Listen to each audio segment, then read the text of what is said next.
I am Stephen Kolb, and I am the CEO of the Council of Fashion Designers of America.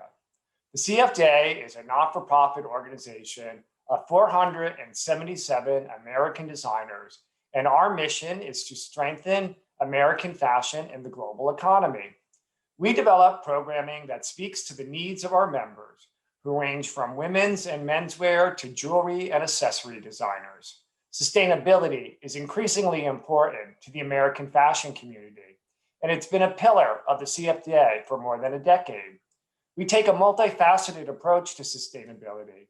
We look at it through an environmental, social, economic, and cultural lens. As NGO members of the UN Global Compact Initiative, we work to raise awareness of the 17 Sustainable Development Goals and strive to align our initiative to these vital, universal guiding principles for fashion business, design, and all sectors. Last year, the CFDA launched the Open Access Education Centered Sustainability Resource Hub on CFDA.com. With this hub, our goal is to provide designers, CEOs, students, manufacturers, and more with centralized tools, information, and resources to help transform their businesses, deepen their knowledge, and take positive steps for the future. This summer, we added to these efforts and launched a focused study in partnership with Boston Consulting Group on the environmental impact of New York Fashion Week. Fashion Week is one component of the fashion ecosystem, and we recognize that the entire supply chain must be confronted. Fashion Week spotlights our industry, and the logistical transformation of it will inspire those who attend and watch online. We are very grateful to the United Nations Office for Partnerships and to Conscious Fashion Campaign for their advisement and contribution within the Sustainability by Design Rethinking New York Fashion Week Report Steering Committee. The initial purpose of this work was to answer the industry's heightened call to action and specifically address the environmental impact of New York Fashion Week and its local ecosystem through various dimensions, including carbon and waste impacts.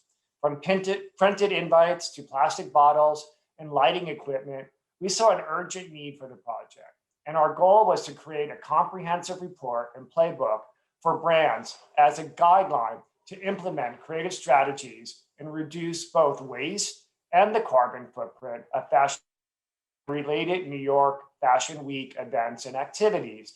Its findings and recommendations are intended not only to provide useful guidance to New York as a major global fashion capital, but to be shared and built upon globally. COVID-19 has led to an unprecedented economic challenge and uncertainty, and demands that we all radically rethink and reset every aspect of the fashion system. This past September, New York Fashion Week was entirely online at CFDA's innovative new digital platform, Runway 360, and Runway 360 will continue to support sustainable change for seasons to come.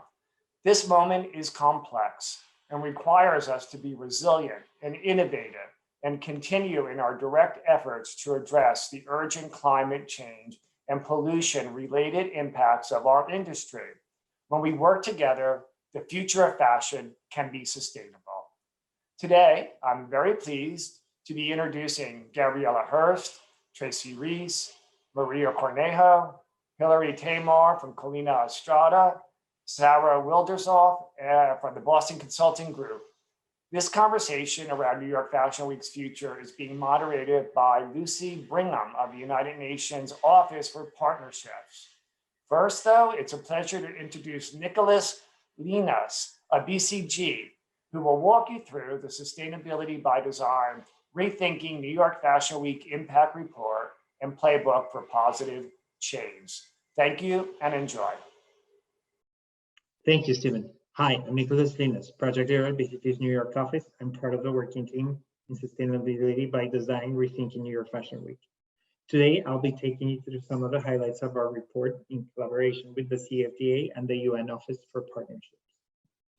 Our study, A New York Fashion Week Sustainability Strategy, has been inspired in part by the 17 Sustainable Development Goals adopted by the UN of which you see 7 in the screen right now, not just with regard to their encouragement of responsible consumption and their determination to take action on climate change, but also in their commitment to promote job growth and make cities more sustainable.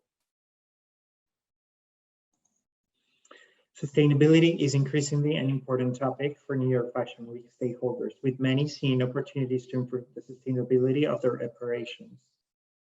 Many are already setting goals, mostly in the areas of materials and waste. However, they only see them as consideration due to other decision drivers taking precedence, such as the creative implications or imperatives of the show design. To better understand the sustainability of New York Fashion Week, we looked at 4 dimensions, from the consumption of energy to the generation of waste and use of materials across 6 impact areas, such as the production of sets and events, the samples purchased for shows and showrooms, and the transportation of guests, production crew, and models. We evaluated the different sustainable choices that can be made in each of these fields. Our assessment of New York Fashion Week confirms stakeholders have made progress towards sustainability, but opportunities remain. Stakeholders have particularly focused their efforts on show production and samples. And while similar efforts have been taken in relation to venue, content, and PR, there is an opportunity for stakeholders to focus on becoming more energy efficient during New York Fashion Week. In particular, the areas with the greatest room for improvement are venue and transportation and logistics. We estimate that each Fashion Week generates about 40 to 48,000 metric tons of CO2, with the majority coming from participants' air travel. Going forward, the majority of stakeholders expect to increase their efforts and resource allocation to drive sustainability. However, they point to constrained timelines, budgetary restrictions, and lack of knowledge as main obstacles, preventing them to be more sustainable during New York Fashion Week. To enable stakeholders to address the impact on the environment, we've recommended a 3-step approach. It begins by determining which metrics to measure and track and evaluate how different activities affect them. Then actors should identify ways to reduce the impact as much as possible and commit to a reduction target.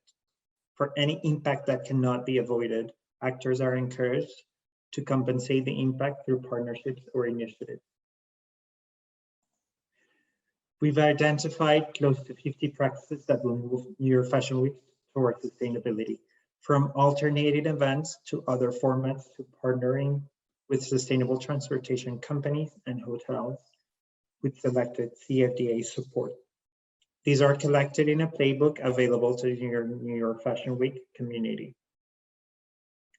New York Fashion Week generates immense attention in the media, in the fashion industry as a whole, and amongst its enormous consumer base. As such, it can serve as a valuable symbol of the industry's effort to become more sustainable and hopefully a beginning towards more sustainable fashion. Thank you. I would like to thank everyone for joining the Discover the Sustainable Development Goals to Power the Decade of Action event. We are really glad you found time to join us. And I would like to welcome you to the roundtable discussion. In our conversation, we will focus on the recently launched report, Sustainability by Design, Rethinking the New York Fashion Week. The report was launched in October, and it is a product of collaboration between the Council of Fashion Designers of America and the Boston Consulting Group. And the report benefited from input from the Steering Research Committee that included some of the leading experts from the industry that have a strong background in sustainability and responsible practices. And we are honored and privileged to have some of the committee members with us today. My name is Lucie at Brigham, and I'm a Chief of Office of the United Nations Office for Partnerships. In our office, our primary objective is to be the gateway to United Nations for private company, for nonprofits, for industry organizations such as CFDA, with the overall objective to co-create partnerships and collaborations to advance the Sustainable Development Goals. We work with the extensive network of stakeholders to engage and educate global audiences about the goals, what they mean, what they represent for them, and about the collaborative opportunities that exist. The goals have been, or as we call them, the SDGs. They were designed to serve as a blueprint for a more prosperous and peaceful planet for all. What they represent is the most pressing challenges that we face today under 17 goals. And they were designed by the member states of the United Nations under the premise that we have to collaborate only by working together, by pooling and leveraging our collective expertise, knowledge, networks, we can succeed and deliver on these goals. The goals have a deadline that 2030 is the year when we have committed to make them happen.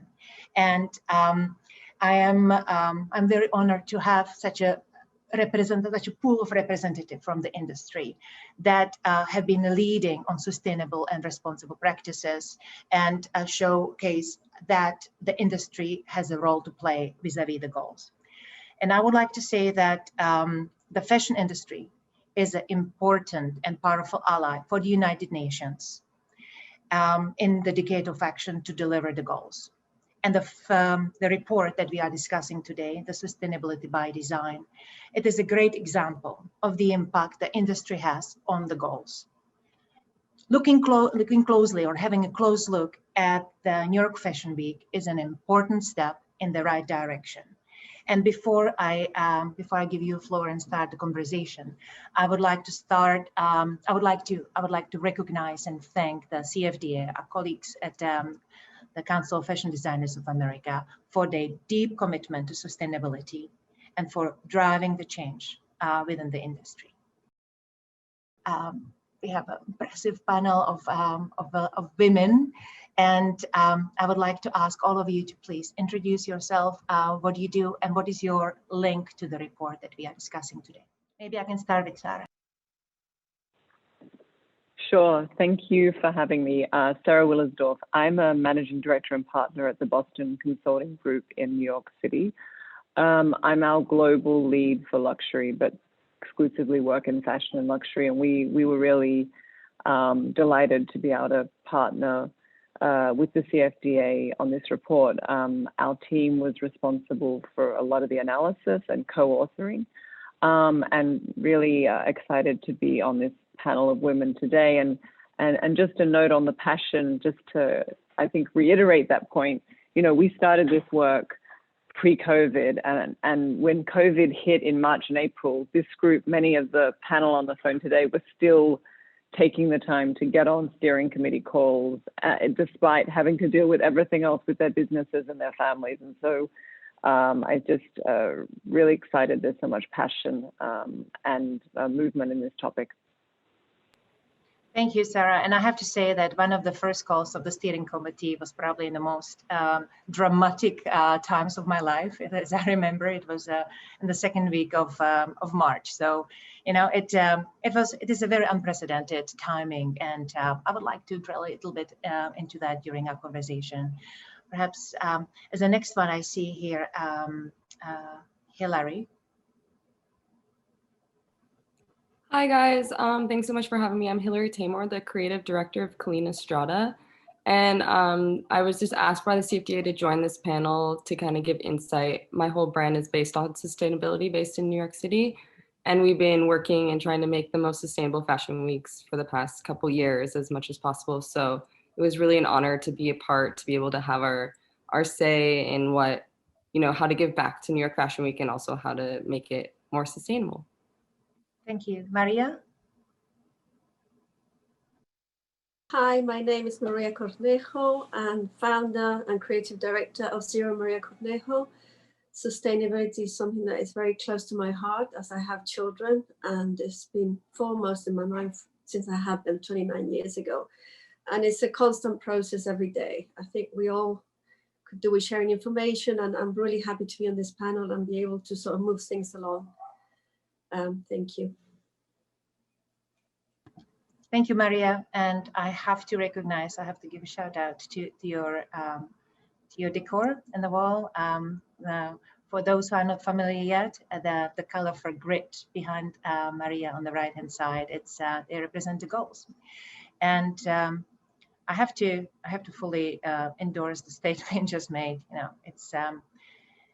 We do this. We are driven by the fact that we are all human, and we have, and in my case, we have children. And that's the biggest motivation we have. All right, Tracy.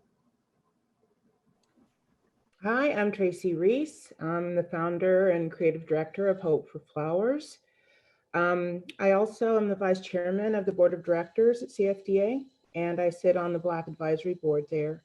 And I was part of the steering committee, and I was so happy to be included. I think that there's such a unique opportunity for New York Fashion Week to pivot to be more sustainable and hopefully to be a leader in, a sustainable fashion week for the world. And it's a critical time for New York Fashion Week. And I think we have to really look at our strengths and where we can have a positive impact in the world. And this is an incredible opportunity for us. Thank you, Tracy. And now to Gabriella, please. Hi, I'm the founder and creative director of Gabriella Hearst, which was born out of the commitment to create the highest quality product with the lowest impact to the environment.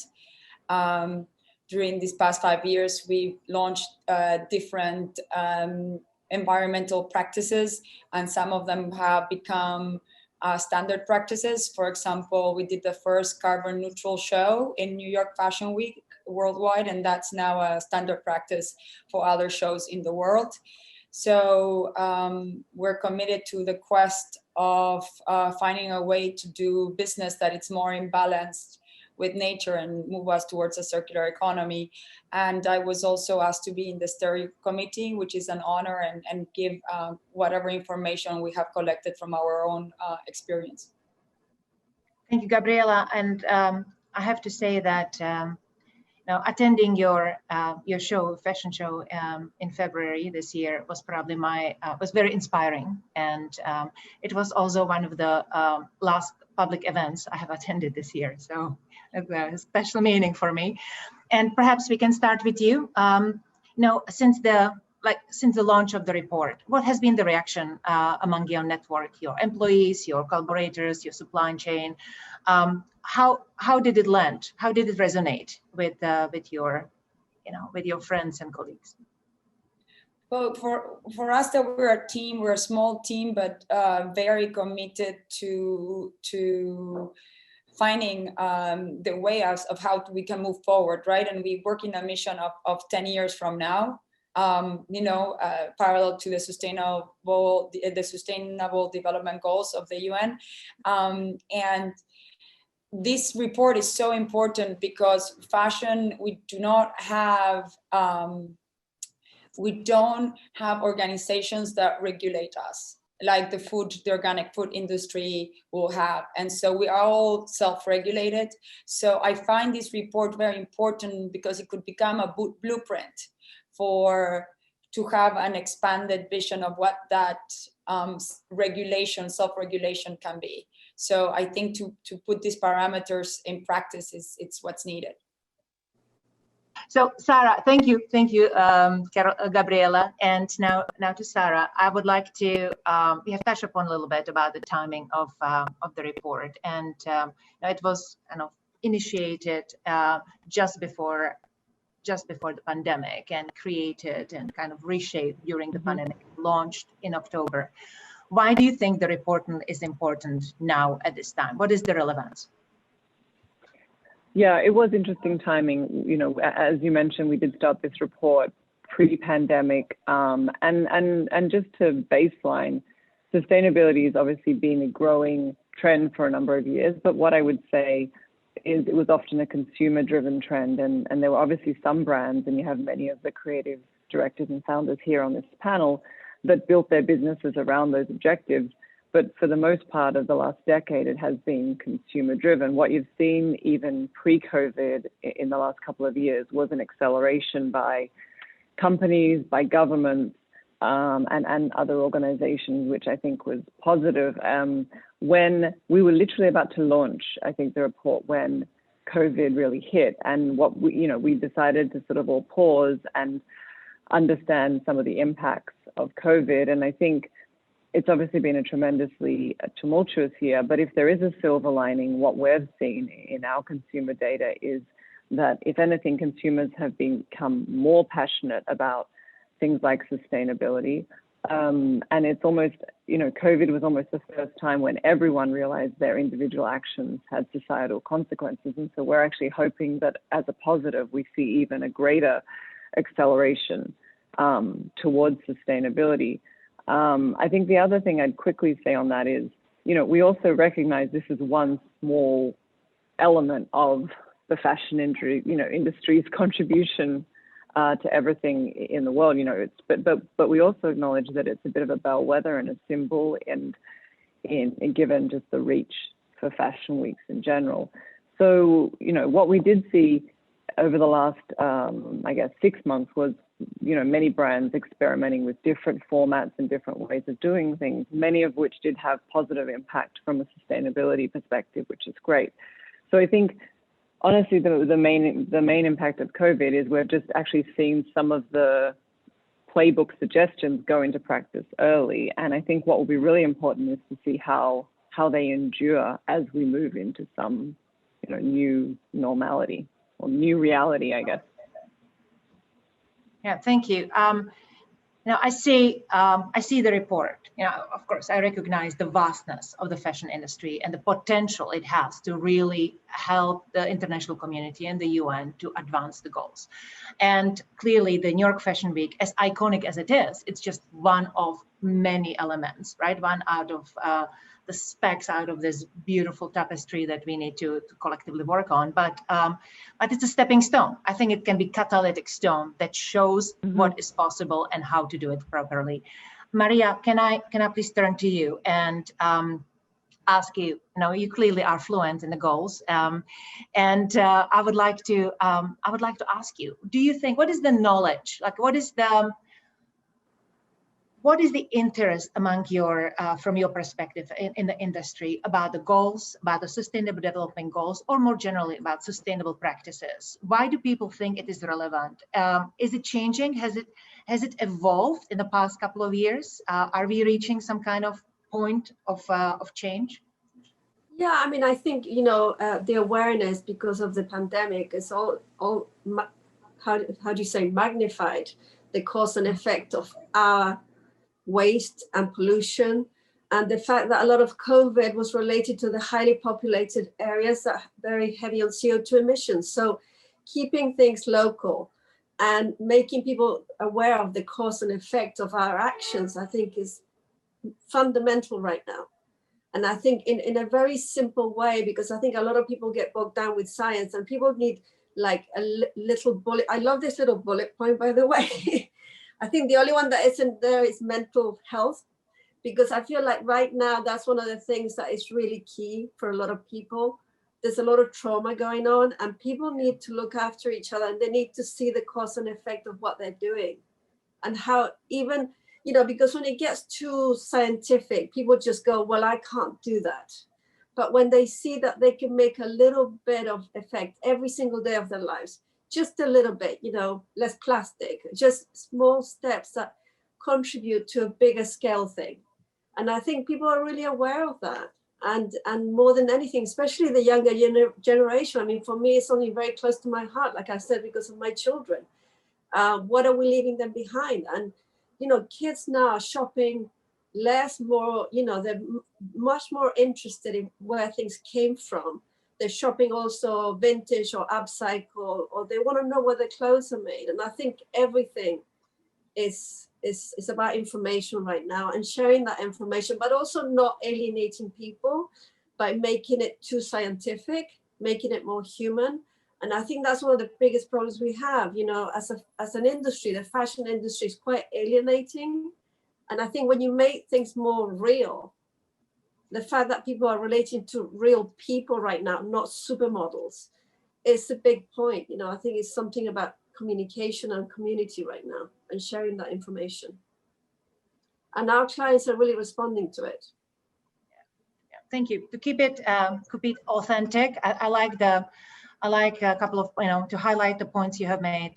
It's important to be authentic and using the sustainability pillars, or we call it, from the end perspective, we call it the Sustainable Development Goals, as a platform for engagement and communication to really create what we are doing here. We are trying to create a movement. We are creating a collective action on something that makes sense and has value to all, right? To us, yes, to future generations, to our customers. But I think valuing, like these sweaters we make in Bolivia, and I get every single knit to sign the piece, because to me, that's a new idea of luxury, that we're sustaining a community of women knitters, women who are using this money to help their children, to bring up their communities. I think it's about communication. And I think as the idea of luxury right now is things that have been touched by hand, are things that are not, it's not about lots of it.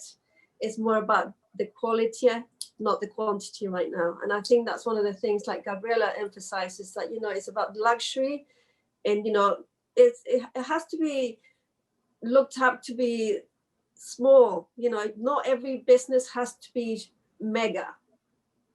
And sustainability is also about, keeping things in the correct way for your environment and your community. Well, you call it luxury. I call it conscious decision. Yeah. How do we want to live? I call it conscientious luxury. Okay, luxury, perfect. Luxury with a conscience. We have a consensus here. Excellent. Yes. And on that, I think I would like to link Tracy here. I think that resonates pretty well with what you are doing. When I look at what you do, you have really, there's a strong message of community ties, of empowerment of women, of engaging, of working in an ecosystem, of partnership ecosystem, right? It's not just about the fashion, but about creating a lifestyle that has got impact, the impact we want, that drives the impact we want. And I would like, can you please tell us how does your vision for Hope for Flowers fit in within the report, and how do you see it influencing each other, and what are the next steps for you? Right. When I decided to launch Hope for Flowers and stepped away from my old business, Tracy Reese, I did it because I knew I needed to go forward in a more responsible way, and I had to really dig deep and remember why I'm in this industry and why I love what I do. And I realized I'd gotten away from a lot of that as my former business expanded. You become much more of a manager, and you're just a slave to product development. And the idea of, what Maria said, every business isn't meant to be a mega business. And it's almost a gift to myself, really, to be able at this point in my career to say, I want to have a very specific business that doesn't have to be incredibly large. It has to grow large enough to pay everyone who works with us their value, for us all to be comfortable, and for us to be able to serve our community. But it doesn't have to be a mega brand. I don't want it to be a mega business, because then so many things are compromised. I decided to base my business here in Detroit because I knew that there was a huge community here that could benefit from what I'm doing, and that we could also have an impact with children, and also an impact talking to people, everyday people, about more sustainable lifestyles and choices. Yeah. And education is a big part of that, and having access to education And, you know, one of the challenges for me in learning how to work more responsibly was how intellectual and, you know, it's just very scientific, a lot of what we're learning, and it's off-putting for some people. And I think being able to zero in on what's important to me as a designer and business owner, and be able to address that in a simple grassroots kind of way, as opposed to trying to conquer the world and solve every single problem, is incredibly important. And it's my mission here in Detroit, you know, to be able to educate my community, to talk to young people about it. You know, we have to talk to the future, you know, and I think that especially kids in urban settings who don't have access to, you know, all of this science and intellect, and who are living, you know, sometimes on the poverty line or below. They don't know what luxury is outside of, you know, what they can't afford to have. I think explaining to them what it really means, where clothing comes from, who are the people behind the pieces that they're craving or the pieces that they're throwing away, and what that means to other communities. I think it's incredibly important when people have this knowledge and they can make informed decisions. They're incredibly empowered. And I want to be a part of. Absolutely. Absolutely. I just wanted to say, listening to you, I think what jumps out is sustainable fashion as a platform for empowerment, right? You give an opportunity for people to, you educate them, engage them, empower them to make the right decisions. And you are absolutely right. It's not just about the mega global companies and brands, but about driving the change from the roots up. And that everybody has a role to play. And on that, I would like to go to Hilary. Hilary, I think Maria or perhaps Sarah mentioned that we need to find a creative, innovative way of engaging, right? Driving the change, transforming the industry in a fun, creative way. I think that if we want hip, cool, and fun sustainability, we should definitely look to you. So how do you think your perspective, your vision for your company can resonate or can interweave with the sustainable development goals, and how should we communicate and engage better in a fun way to the audiences? So we just launched something with Gucci Fest where we made a whole digital video game, and you can actually play the video game afterwards. So just like thinking outside the box of how you can interact with the clothing designs. And I've been thinking a lot about, like, in 10 years, are we even going to be able to make new collections, and how do we, you know, foresee that future? Are we going to be able to make anything again? So thinking of ways that fashion designers can still engage with their fans, engage with their customers, and maybe profit from something that's maybe not an actual object, and just thinking outside the box on that platform and engaging and still creating content and making it fun for everyone. And just like getting with the times. I think this fashion week was really exciting about doing, like, we did a mini series film that was 14 minutes that replicated a fashion show, but was a very digital experience as well for spring. And I think it's important to just, you know, think outside the box of how do we, this is a very COVID time situation, but if we go into working in fashion weeks and real shows again, how do we do it? How do we make sure it's sustainable? How do we engage with our customers and think on a different level about what the norms of fashion is? Because it doesn't have to be what it has been. And we can still create fun content. We can still create beautiful clothes that are conscious and made correctly, or made out of vintage t-shirts from the trash in Ghana. And we can still create clothing on a, just like on a nicer level, and create it consciously and in a luxury way. You know, I think it's really important to engage with the younger consumers in that way and still make it fun. Okay. Changing the paradigm. I think that's where we are right now. And Gabriella, can you tell us? Can you share how you engage with the consumers? Right, it's a shifting landscape, and you have had this consistent message. You have built your brand around sustainable and responsible practices, and about awareness. But how do you engage and expand it? How do you keep it fresh and relevant?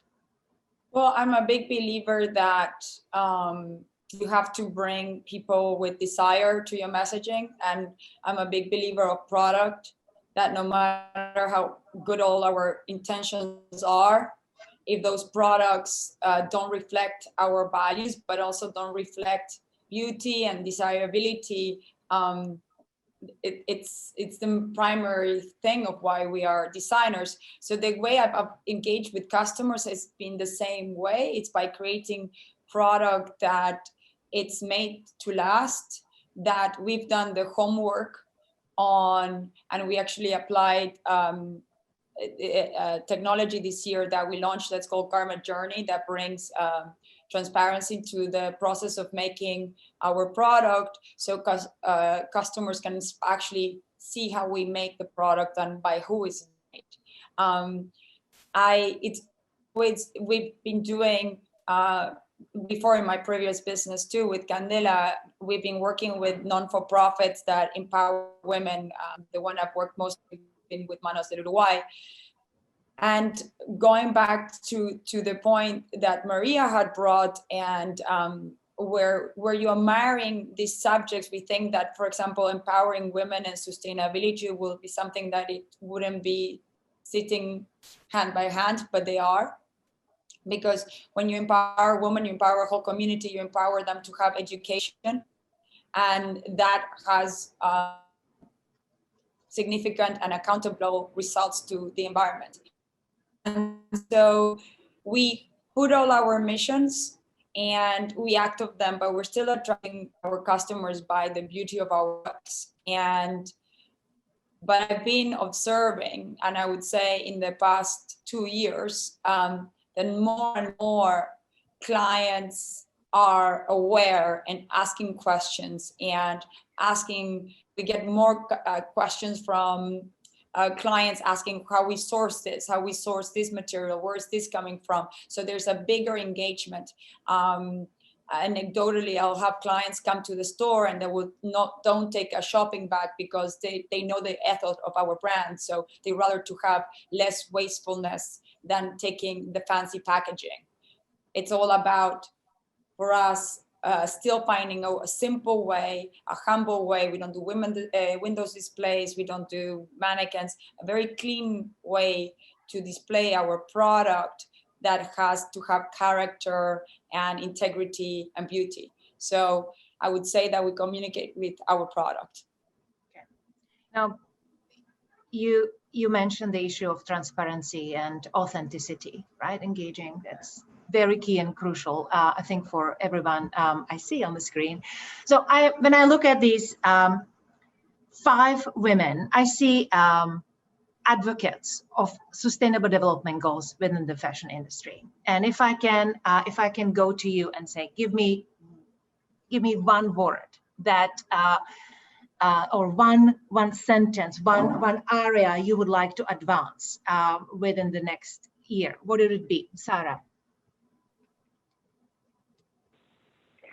Yeah, so one word is tricky, but I actually think the collaboration and best practice sharing of the industry is going to be the most important thing. And I know more than one sentence, but when I hear the stories of women on this panel, they're all very aware. They've built their businesses around this, and it's amazing. When we interview brands in the US, 13% don't see the need to have objectives or targets, and 25% want to have them and they know it's important, but they don't know how to set them. So I actually think one of the ways to move the industry forward is actually in sort of, we've mentioned it before, but in education and collaboration and partnerships, because it's actually very hard to do this just alone, is my experience.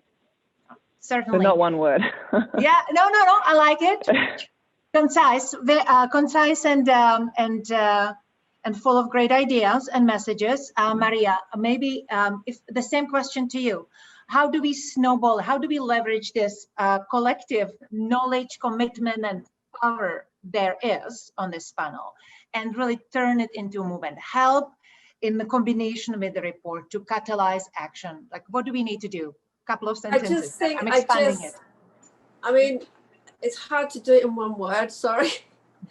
But I would say, to me, what's really important is that we transmit the message that it is possible to get creative with less and to be local wherever possible, just small guidelines that are not overwhelming with science, because I think, and that it also makes sense for the bottom line for smaller companies to be creative with less, to upcycle their fabrics and to communicate that. I think the problem is that once it becomes too intellectual, people just walk away.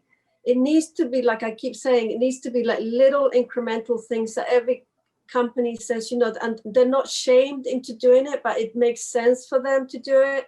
You know, I always say that to students, you know, how can you do this with one fabric instead of 5? How can you make this more interesting? You know, I think it's something that really the creative community could benefit from and not be alienating, because I think the problem is that it becomes so alienating when you have to, nobody has the time to read big reports. So I think just implementing little guidelines like get creative with less, shop local, do local stuff wherever possible, support your community. I just think it's things that people can have a direct effect on that are not overwhelming, because not everybody can afford to do a report on the CO2 emissions. But I know for a fact that we didn't do a show in February, so we didn't do any of that, and we only we didn't do shoes. We only had one pair of shoes per model, for a model for photographs. So then that we saved on that shipping from Italy, and you know, little things like that makes sense. And I just think that's one of the biggest things we can do, is encourage people to just do whatever they can. So setting a precedent, lead by example, keep it simple, easy, engaging. Okay, yes. Hilary, what do you think? How can we take the findings of the report and the positive step that we have taken collectively with that? How can we take it to the next level? How can we transform, use it to really have impact? Okay, you can have one word, it's education. Yes, love it, good. Okay, education, absolutely. I think that having education both internally within your network, within your supply chain, and you know, your collaborators, and to consumers. I think that's, and you know, it leads to the question of empowerment that we have spoken with Maria and Tracy on. So Tracy, any word or sentence or sentences on the topic? I have to agree with Sarah in terms of collaboration. And, you know, our industry is extremely siloed, and the sharing of information and resources is absolutely necessary for us to be able to succeed in having a real impact. And it's not just reports and all that. It's, you know, I've been talking to many people and nothing has come of it, but it's even textiles, you know, to have a sustainable textile bank that small brands can access, you know, and share these resources without having to commit to huge minimums. You know, I mean, right now, that door to entry is barely cracked open. It's extremely challenging to work in a truly sustainable way, because we're not collaborating, we're not sharing information, we're not sharing resources in any broad way. You know, I think there are small silos that wish to do this, but you know, our industry has this long-standing habit of everything being proprietary, and I think that we have to drop that way of thinking so that there's an opportunity for all brands to, you know, start to work more responsibly and share information, because it's just like this country, you know, all of the hurdles that we're going to have to get over to survive as a democracy. We're not going to do it, you know, with these huge divisions. And it's the same with our industry. It has to be a group effort and a concerted effort. And we have to all open our doors and our minds and our hearts to sort of get this done together. Yeah, there's undeniable power of partnerships, and what we can achieve collectively, right? And maybe let's go to Sarah. Sarah, how do you think the report, like what is your vision for the report? How can it be leveraged outside the New York Fashion Week? What are the next steps?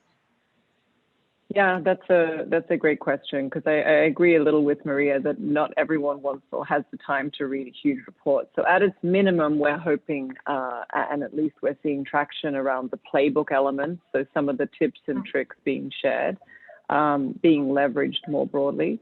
But really, I mean, I think as you and I have discussed before, we see this as a first step in the industry really trying to forge together with the help of organizations like yours and the CFDA to sort of try and move forward as an industry. And actually, you know, we were trying to focus on New York Fashion Week while we were writing this report, but I think with the steering group, many great ideas came up. I mean, the textile bank, Tracy, I think everyone was there was a lot of passion and energy around that. And so I think it's the prioritization of the next set of ideas to move forward. And one thing that's going to be not even US only, but a global piece is it's very tough for consumers to shop sustainably now. I mean, obviously they can shop the brands they know are sustainable, but to Gabriella's point, there's no USDA organic or, you know, FDA approved or any of these things. So I do think as an industry, we are going to have to think through what is the certification that ultimately will make it easier for consumers to even know where are they being greenwashed versus not. So kind of a long-winded answer, but we hope in the immediate term, people take the playbook and use it. And longer term, we hope this is the first step towards the next, you know, series of initiatives. Yep, absolutely. I think that we have all perceived the report as not one-off, but as one step, and hopefully it's a journey, right, that we are walking on together. We have a few more minutes to wrap this this fascinating conversation up. And I would like to go around our table, the virtual table, to ask what, okay, I'm looking at Sarah now. What is it, what is it that you have on the 2021 for the next year calendar that excites you most, that you would like to share with us? So, I mean, I think we have a lot of things that excite us for next year. But what I would say more broadly, when we think about our industry, this, you know, 2020 has certainly been tough, and 2021, for the most part, is going to continue to have challenges. Just if we think about, you know, some of the trends we're seeing, you know, less travel, especially when you're thinking about the shopping of tourists and different things. What I would say, though, the things that excite me are some that have been mentioned on the phone. I think a greater focus on sustainability, a greater focus on purpose. We've seen a tremendous increase in the localization of product and shopping and brands close to home. And we're also seeing localization of manufacturing as supply chains have needed to become more flexible given some of the events. So I think if I think about some of the, you know, silver linings that came out of a very difficult experience, I think the way companies are implementing them and scaling them, and hopefully they're going to be structural changes moving forward. They're some of the things that we're really excited about and excited to work on. Okay, thank you.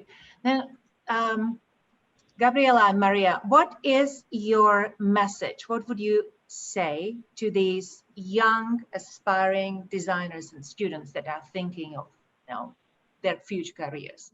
They are, you know, they are at school, design schools, in this very scary time, and who knows what the future holds. They are like shifting plates, tectonic plates within the fashion industry. What is the message? What is your message to them? I mean, my message would be to be original, to have your own point of views, and start from a simple idea. And with right now, with materials being less and less available, to start with things that are already available and upcycling. I don't know. I think it's a time that kids can get really creative in customization. And the idea of patchworking things together from materials that are usually seen as waste, like Hilary said, is great. And also that not everything has to be brand new anymore. There's a beauty in things that have had a life already that can be upcycled.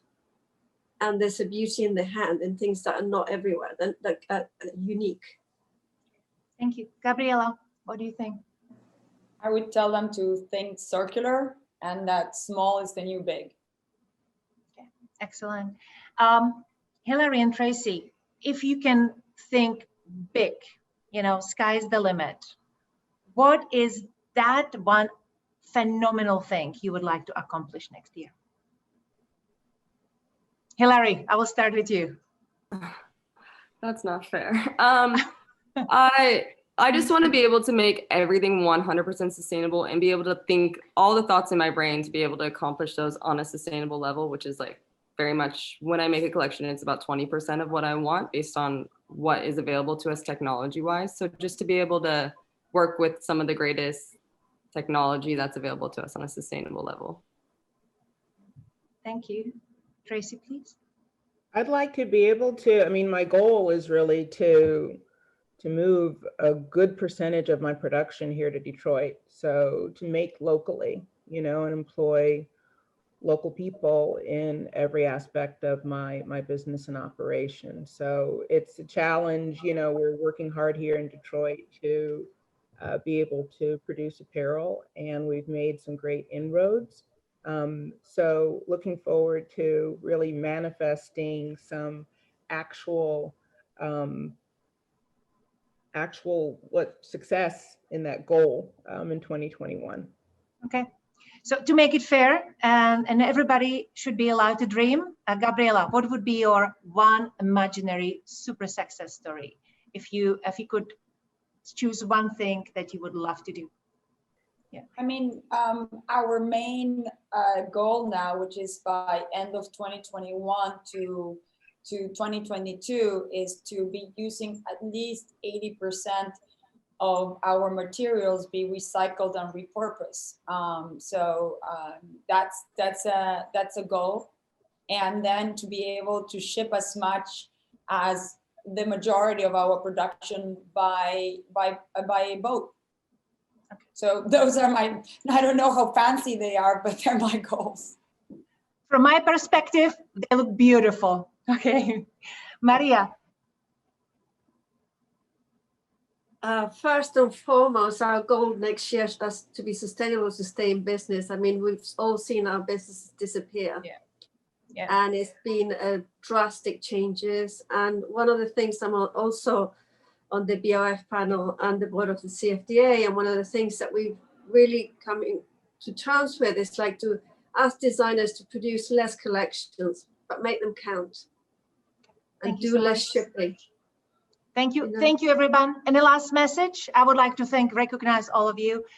Thank you for your time, for your commitment, for your innovation, for your passion for sustainability, and being such a good ally and friend of the United Nations and the goals.